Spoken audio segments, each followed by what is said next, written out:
Padre Sibilia, Padre Irene, Padre Fernandez at Simon.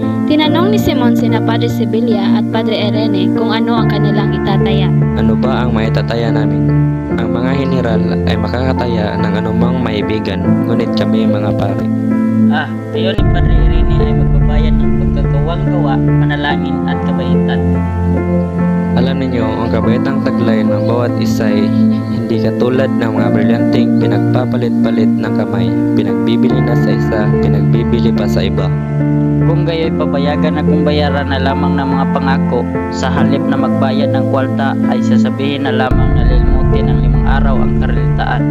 Kababaang loob, ang pagkamasunurin, ang kalinisang ugali, ang pagkamahabagin at iba pa. Maliit na bagay laban sa aking brilyante. Pig ni Simon sa balikat ang general. At ito naman ay babayan nito sa akin na isang bali sa 5 araw na pagkabilago o 5 buwan o isang utos na pagpagtampo na walang katalaang pangalan o isang utos sa Guardia Civil na barilin sa daan ng taong parurusahan samantalang ito'y pinaghahatid-hatiron. Ano naman ang mapapala ninyo? Malaki ang nais ko'y lipulin ang lahat ng may masasamang budhi. Pandin ang tungkol sa pagtuturo ng wikang Kastila. Ang kahilingay kahina-hinala. Ang kahiling ay pamumunuan ng mga binatang naghahangad ng pagbabago at kayabangan. Ang isa sa kanila ay nagngangalang Isagani, pamangkin ng Padre Indo, si Padre Florentino. Siya ang paborito kong mag-aaral. At paborito ninyo. Muntik na kami magsuntukan niya sa vapor. Napakawalang galang. Ang itulak ko'y tinulak din ako. May isa pang makaraigin yata o makaraig. Makaraig, magalang at nakatutuwang binata. Siya ang nagbanggit ko sa inyong nalubhang mayaman. Mahigpit na inabilin sa akin niyang ng Condes.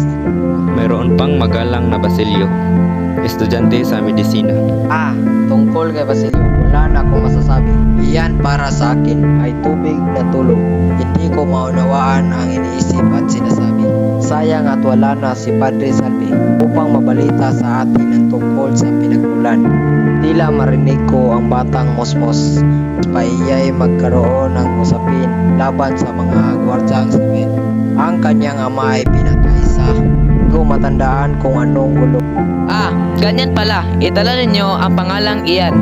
Ngunit, General, ang kahilingan nila ay makatwiran at wala tayong karapatang huwag tingin dahil lamang sa mga sabi-sabi. Lagay ko'y dapat itong sangayunan ng pamalaan upang ipamalas ang ating pagtitiwala sa kanila at bilang katibayan ng ating pagiging matatag. May kalayaang bawiing muli ang pahintulot at magkikita kung nagmamalabis ang mga pinagbigyan kaya atin silang babantayan. Bago matapos ang usapan, Aking General, naririto ang anak na babae ni Kabisang Tales at nagmamakaawang palayain na ang kanyang ingkong na dinakip sa halip ng kanyang ama. Hindi ba pwedeng mananghali muna ng matahimik? 3 araw na ito ng kanyang pagtungo rito, kaawa-awang bata. Siya, pasulatin ang kalihim ng isang utos sa tenyente ng Guardia Civil upang palayain ang matanda. Hindi na nila masasabing hindi ako magpapatawad at maawain.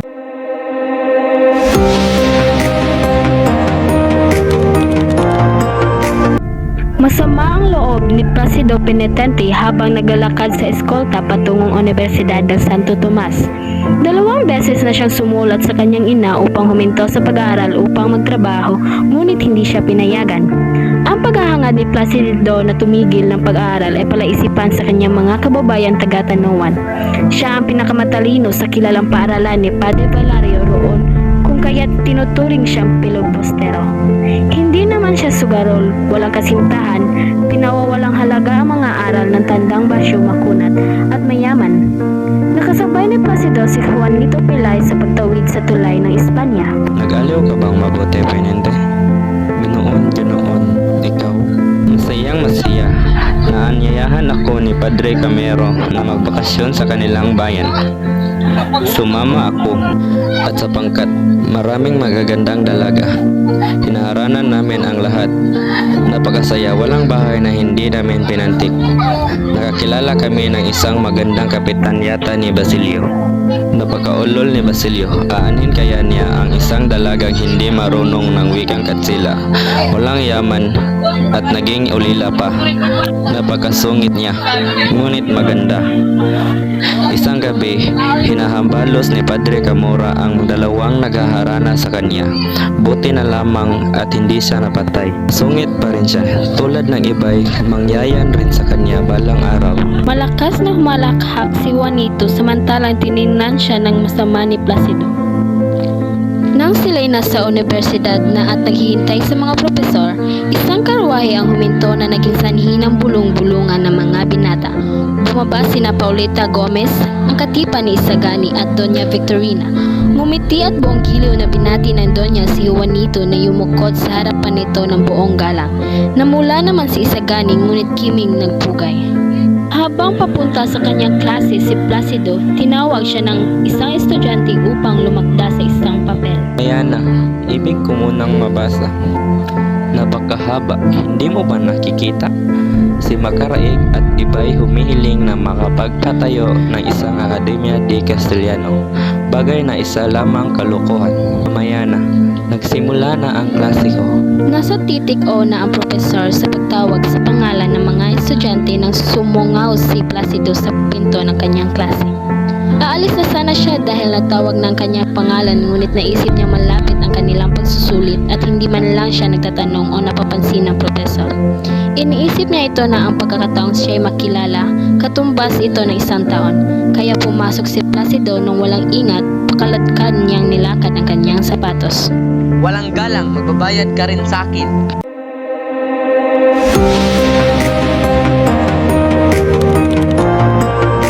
Ipinaulit binasa ng profesor sa pisika na si Padre Melon ang mga sinaulong aralin nang walang labis ito lang kulang. Isang binatang mataba na mukhang laging inaantok ang naghikab at nag-inat.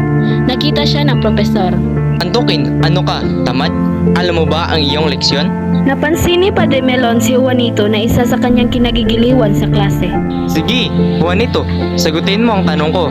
Ang nasa likuran ba'y nakapababago sa nasa harapan o hindi? Hindi alam ni Juanito ang sagot. Hinadyatan niya si Placido ngunit ito'y may hindi alam ang sagot. Habang nakatingin sa ibang estudyante ang profesor, niyapakan niya si Placido sabay sabing, Bulungan mo ako, dali, bulungan mo ako. lubhang nasaktan si Placido kaya napasigaw siya. Aray, napakahayop mo! Narinig ng praile ang sigaw. Nakita at nahulaan ang nangyari. Tinawag nito si Placido. Ikaw, magaling na taga-bulong. Hindi kita tinatanong, ngunit ibig mong sagipin ang iba. Ngayon, iligtas mo ang iyong sarili. Naupong masaya si Juanito at Placido naman ang tinanong ni Padre Melon. Nang hindi siya makasagot, tinanong ng profesor ang kanyang pangalan. Placido po. Aha, Placido, penitente. Lalong mabuting initawag sa iyo'y Placidong bulong.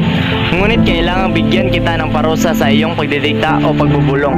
Sinabi ni Padre Melon na 15 araw ang liban ni Placido. Ano pat, kulang na lamang ng isa at mabubura ka na sa talaan. 15? Hindi po ako lumiban sa klase ng higit sa 4. Kung sakali, 5 pa lamang ngayon. Dahil bihira akong basahin ang talaan sa tuwing makakahuli ako ng isa'y malalagyan ko ng 5 guhit. Kung 5 nga ang iyon. Liban man ang makalimang 5. 25! Tama.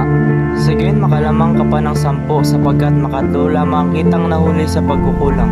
Buksan ni Padre Melon ang talaan upang dagdagan ng isang guhit si Placido dahil sa hindi niya pagsagot araw-araw. Nagsalita si Placido. Ngunit Padre, kung lalagyan po ninyo ako ng bawas sa leksyon ay dapat pong alisin ninyo ang di ko pagpasok na nilagay ninyo sa akin. Hindi ko po maisip kung paano ang wala sa klase ay makapag-uulat ng leksyon. Di siya't hindi mo naunawaan at hindi mo naisip pilosopo na hindi na pumapasok ng klase, hindi pa marunong ng leksyon. Tama na, Padre, tama na. May lalagay po ninyo ang lahat ng guhit na ibig ninyong ilagay. Ngunit wala kayong karapatang laitin ako. Hindi na ako magatiis sa inyong klase. At umalis si Placido nang walang paalam. Nagulat ang klase. Ang gayong pagsagot ay hindi pa nasaksihan kailanman. Ang mabiglang profesor ay napangagat-labi at tango-tangong nagbabala habang pinagmasan ang pamalayong estudyante.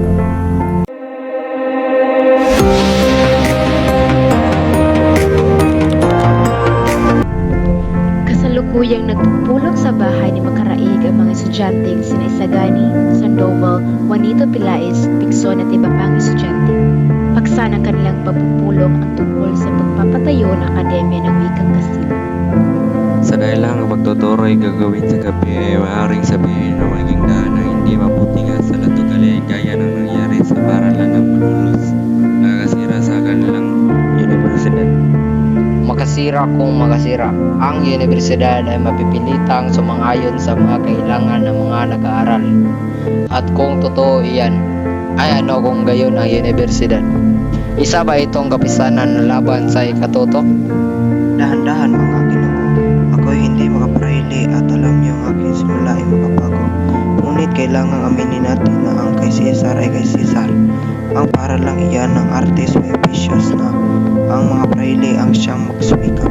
Oh, ang aso ng manggugulit. Ngunit, samantalang wala tayong nalalamang masamay, huwag tayong magkamali ng hinala sa kalayaan at pagsasarili ng pamalaan.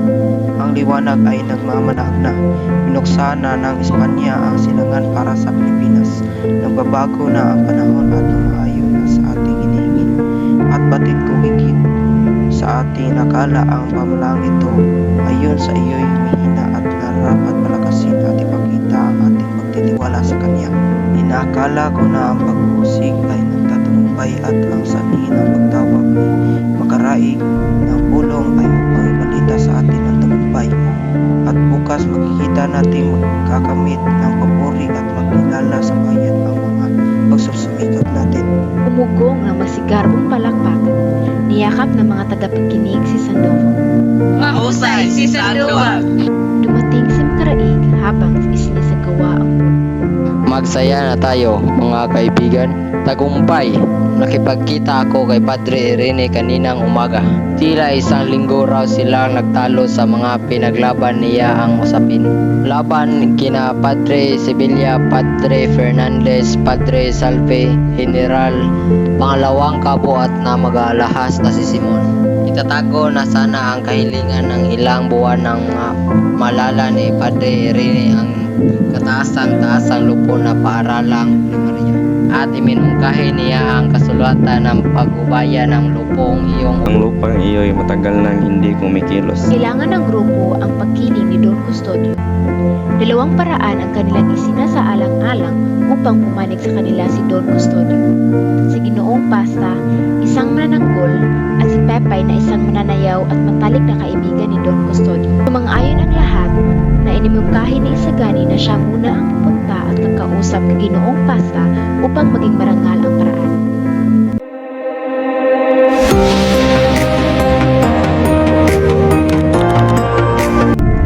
Si Ginoong Pasta ay isang bantog na manananggol sa Manila.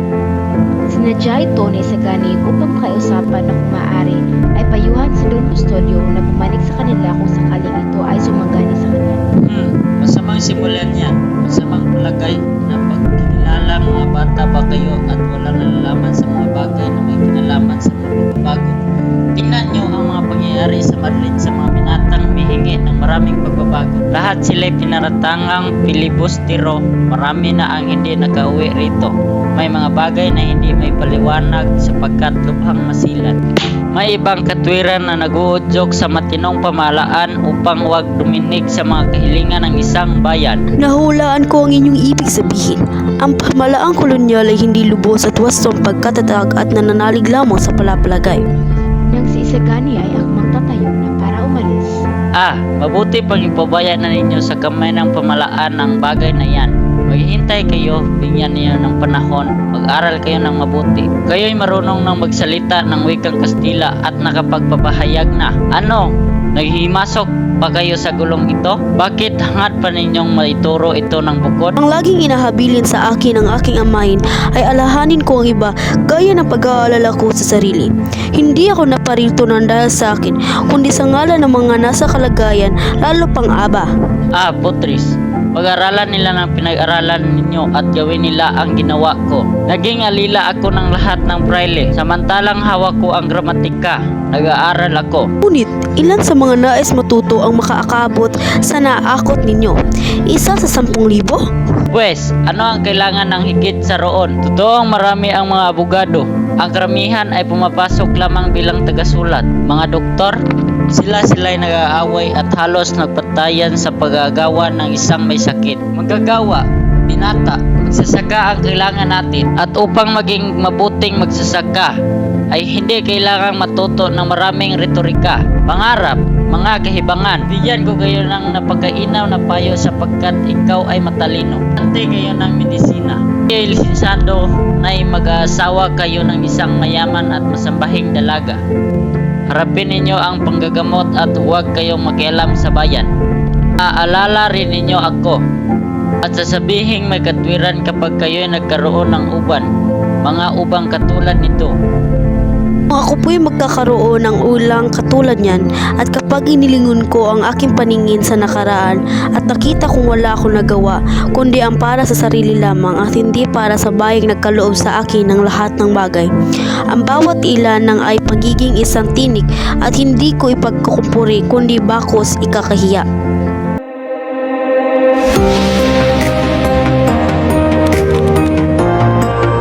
Si Quiroga ay isang negosyanteng insek na naghahangad magkaroon ng konsweldo ang kanyang bansa.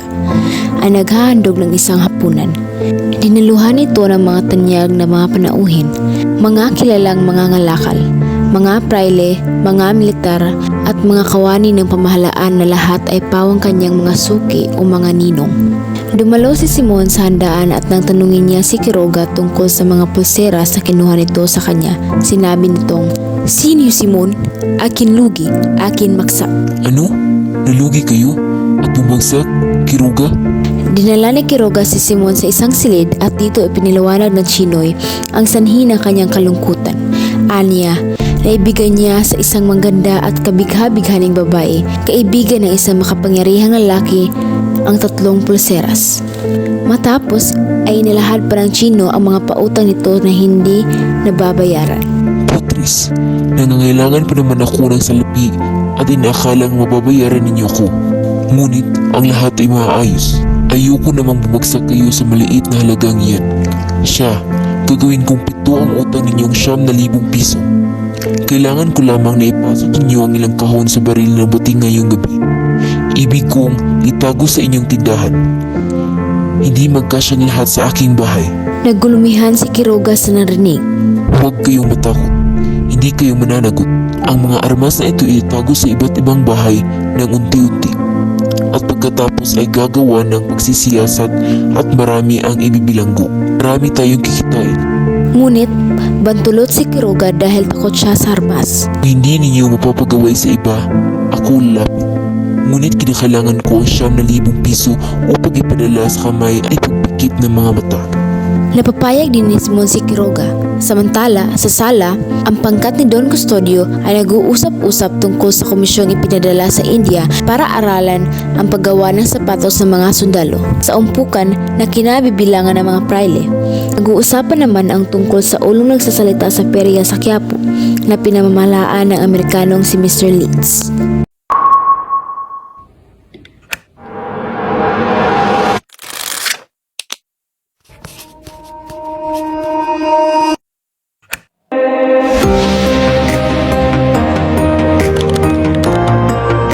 Punong-puno ang perya ng mga tao na nais maglibang. Buwan ito ng Enero at malamig ang simoy ng hayop. Ang mga musika at ilaw ng mga parol ay nagpapasigla sa bawat isa.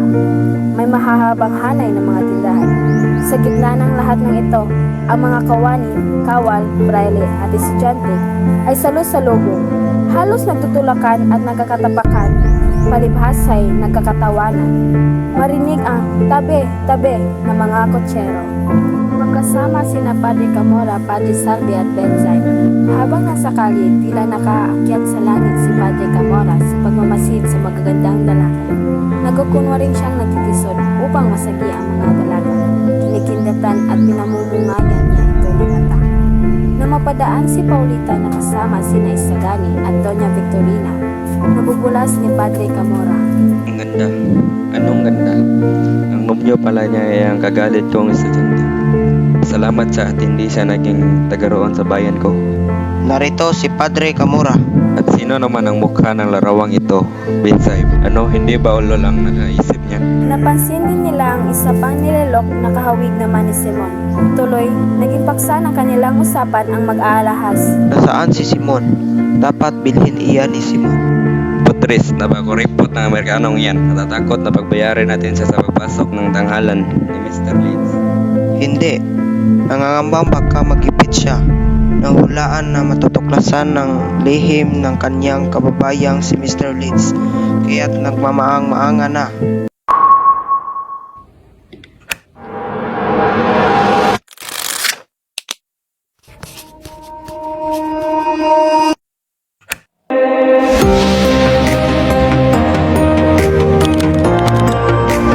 Oras ng pagtatanghal sa napapabantog na ulo. Malugod na sinalubong ni Mr. Leeds sa mga panguhin. Mahusay siyang magsalita ng kasila, palibhasa na nirahan ng ilang taon sa Timog Amerika. Ang bulwagan ay balot ng kortinang itim at sinaunang lamparang di alkohol. Sa pakiramdam ng mga manunood, para silang napasok sa isang bahay na may patay dahil sa amoy ng kamanyang at kandila. Samantala, nais ni Binzayb na ibunyag ang daya na tinatawag na sa convention ni Mr. Leeds. Sinuri ni Binzayb ang lamesang natakpan ng itim na tela sa pag-akalang may salaming panday. Ngunit wala siyang nakitang anuman. Kayo ba'y nasisiyahan? Maaari na ba tayong magsimula? Madali na. Napakabagal namang tao nito. Kayo'y magsiupo na po. Amoy bangkay! Kamoy ng 4,000 taon! Ang kaha ito mga Ginoo ay may lamang sandakot na apo at kaputol na papiro ng kinasusutan ng 2 salita. Nang nagawa kong bigkasin ang unang salita, nagsindak ako nang buksan ko at nagtagpuan sa loob ang isang ulo. Inalis ko ang pagkatakot at binasa ang 2 salita. Nawala ang ulo at ang napalit ay ang sandakot na apong ito. Natagpuan ko ang 2 salitang makapangyarihan: panlikha at panggunaw, pambuhay at pampatay. Sa gitna ng katahimikan at sa nanginginig na tinig na nagpatuloy si Mr. Leeds. Mga Ginoo, sa pamagitan ng isang salita ay bubuhayin ko ang sandakot na apo upang makausap ninyo ang tanging nilikha na kakabatid ng nakaraan, ng kasalukuyan at ng kinaharap. Terimov Espinji, ipakilala mo sa mga naririto kung sino ka. Hoy si Mathis, ipinanganak ako sa panahon ni Amasis at namatay na panahon ang nakasasahop ay ang taga-Persia. Nang matapos ang aking pag-aaral at mahabang paglalakbay sa Persia, Assyria at Persia, ako ay umuwi sa aking bayan upang manirahan handang sa tawagin ako nito sa kanyang hukuman at nanandaan ako sa Babiluay. Nabatid ko ang isang nakikilabot na lihim na pandarayan ni Kaumata upang angkinin ang kapangyarihan. Sa takot niyang isumbong ko siya sa Cambyses, ay pinalak ang aking isa sa sani sa pamagitan ng mga sasidong pag-Ehipto. Mga ito ay nakapangyayari noon sa aking bayan. Dahil sa pag-ahari ng mga pari ang 2/3 ng mga lupain. Dahil sila rin ay may hawak na mga harnugan, inilulubog nila ang bayan sa kamamahan. Mamamatay, labas tama sa Diyos, at mapaparatang, isusumpa kita, mamamatay ka. Mahabag!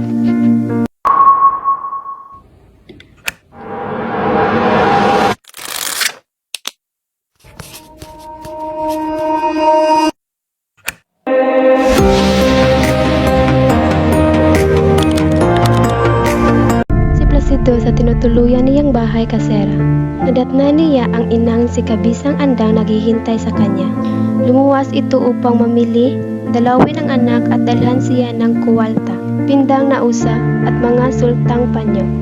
Nang ipaalam ni Placido sa ina ang pagtigil sa pag-aaral at ang dahilan nito, Na ipapangako ko sa iyong ama na aarugain kita. Tuturuang maging ganap na abogado. Gawa ko ang lahat upang makapag-aral ka. Ano ang sasabihin ng ama mo kung ako'y mamatay at magkita kami sa kabilang buhay? Ano ang mapapala ko sa pagiging abogado? Ano ang sasabitin mo? Tatawagin kang pilibustero at ipapabitay ka. Tiis at magpakumbaba ka.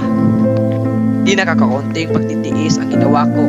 Inang, marami ng buwan ang aking pagtitiis. Papatulong ako sa prokurador ng mga Agustino upang lakarin na mapawi ang pagkagalit ng mga Dominikano sa iyo. Tatalon muna ako sa dagat o kaya'y manunulisan muna ako bago bumalik sa universidad. Dahil sa sinimula na naman ng ina ang pangangaral tungkol sa pagtitiis at pagkabaang loob, umalis si Placido. Hindi na kumain ng kahit ano at tinungo ang daunang himpila ng pabor. At pagkakita sa isang bapor na aalis patungong Hong Kong, nakaisip na magtanan, magpayaman doon upang labanan ang mga praile. Ibig kong maging malaya, mabuhay ng malaya. Namataan ni Placido si Simon sa perya. Kinausap niya ito. Ibig ko sana mangutang ng loob. Mayroon po lamang akong sasabihin. Nais ko magtungo sa Hong Kong. At bakit? Nang hindi sumagot si Placido, minarapat ni Simon na isasama sa kalye Ires ang binata. Nang makababa sa karwahe, iniwan ni na Simon at Placido ang daan at nagsuot ng palikaw-likaw na landas na nasa pagitan ng ilang bahay. Namangha si Placido nang makitang sanay na sanay maglakad doon ang mga alahas. Nakarating sila sa malawak na bakuran na may maliit na dampa na naligid ng mga puno ng saging at puno ng bunga. Pagkatapos, kumatok si Simon. Nariyan na ba ang pulbura? Nasa mga sako. Hinihintay ko lang ang mga bumbong. At ang mga bomba? Nakahanda na ang lahat. Mabuti, maestro. Lumakad ka ngayong gabi at makipag-usap sa tinyente at kabo. Kikita ninyo sa lamayan ang isang taong nasa bangka. Sabihin ninyo ang kabisa at sasagot siya ng talis. Kailangan narito siya bukas. Bakit po? Mayroon po bang bagong mangyayari? Ang mga Arabal ay hindi pa handa. Hindi na kailangan ng mga Arabal. Ang mga tauhan ni Kabisang Talis, ang mga naging karabinero at isang rehimento'y sapat na. Kung ipagpaliban pa ay baka patay na si Maria Clara. Ihati ni Placido sa kanyang bahay si Simon. Pagkatapos, walang imik at magulo ang isip na nilakad niya ang eskolta. Samantala, si Simon ay malalim na nag-isip. Hindi ako maaaring umurong. Ang gawain ay matatapos na at tagumpay ko ang siyang magbibigay katwiran sa akin. Kung tumulad ako sa inyo, marahil ay wala na rin ako. Sukat na ang pangarap, ang mga maling akala, apoy at patalim sa buhok na kanser, kaparusahan sa masasamang hilig.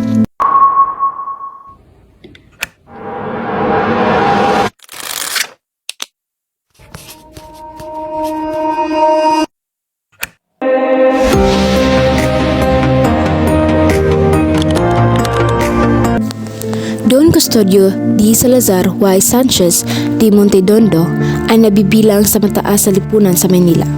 Sinasabing siya'y walang kapaguran, bantag maingat, masipag, palaisip, matalino, mapanuri, mayaman at iba pa.